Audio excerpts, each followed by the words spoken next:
Annuities are similar to lump sums, but they are a series of lump sum.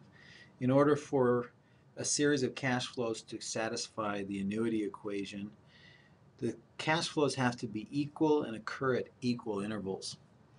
We will attack or approach the annuity problem similar to the way that we approach the lump sum future value, present value problems with timelines. Timelines are going to become more and more useful as our time value money problems become more complicated.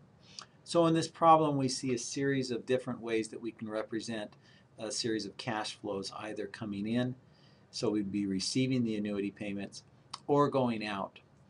In the first pairing, we can see that we don't represent the direction of the cash flows, where in the second we see that the direction is represented by a vector. The vector pointing up indicating that it's an inflow.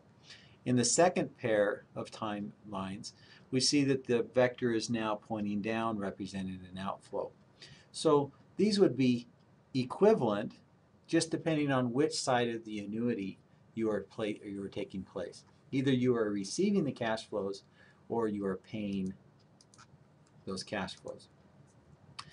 So from a borrower's or lender's perspective, a bond payment would represent a payment of principal, so you'd be buying the bond. Then you would be receiving this annuity of interest payments. The interest payments satisfy the annuity because they are equal, and they occur at equal time spacings. From the borrower's perspective, I would receive the principal today, so I'd be selling the bond and receiving the principal. And then I would be obligated to make these periodic interest or coupon payments followed by a principal payment. In the case of a trust fund is a annuity, but it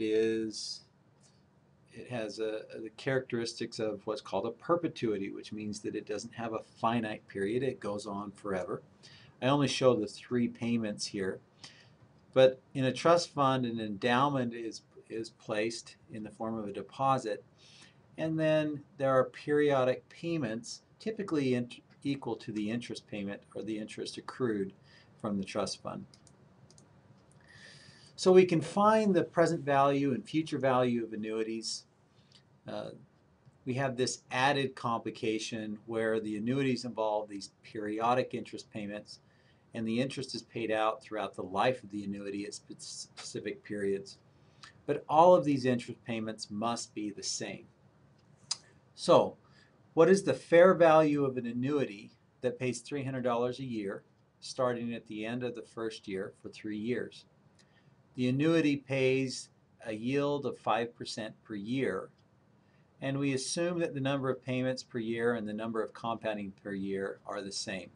In fact, we're going to make this assumption for the next several sections, I believe until section 9, when we'll relax that assumption and show what complications we have to deal with when the interest payment is not equal to the annuity payment.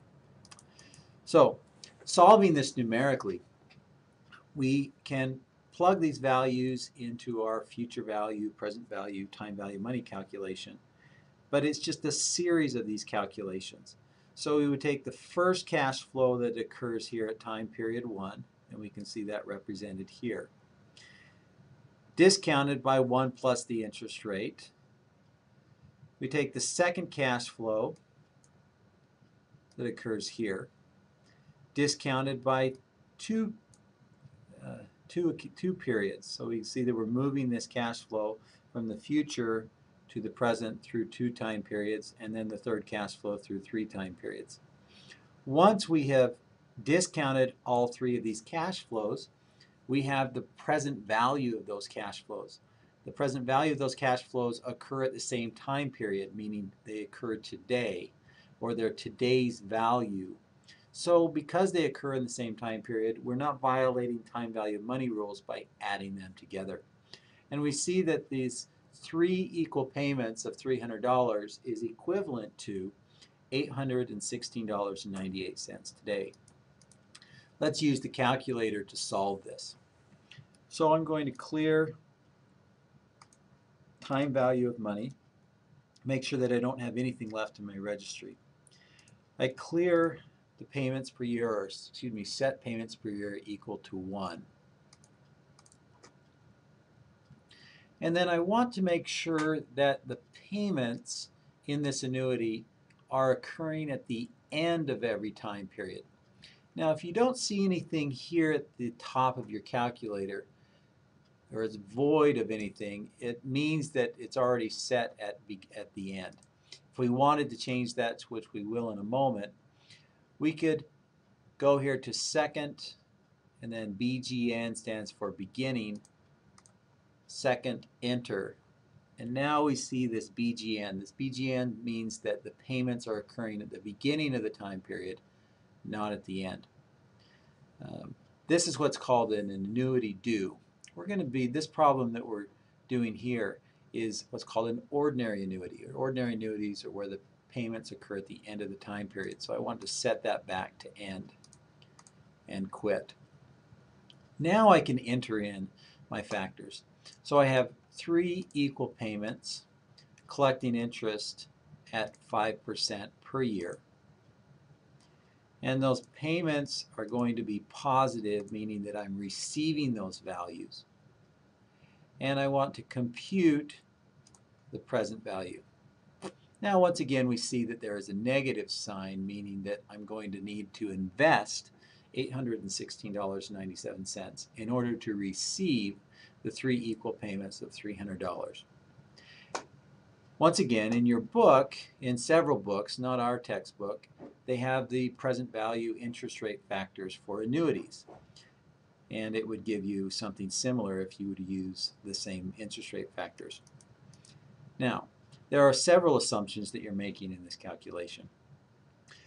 Important assumption is that the number of payments per year is equal to or corresponds with the number of compounding periods per year. And otherwise specified, this is not usually the case. Later on we'll discuss what we can do when this is not the case, or when the compounding is not occurring at the same rate as the payments. Another important assumption here is that the interest rate payments are reinvested at the discount rate, or reinvested at the stated interest rate. And unless otherwise specified, this is usually the case. Later we'll discuss what happens when the interest rate changes and the payments are reinvested at a different rate. Let's now ask what would be the future value of the same $300 payments. So in a timeline, rather than calculating the present value, we're going to calculate now the future value. When we solve it numerically, we're now compounding to the future rather than discounting to the present. But we can see that each one of these 3 payments are compounded and then added. This payment is compounded 2 periods. This payment is compounded 1 period. And this payment is not compounded at all. That's why you don't see any interest rate factor on the last payment.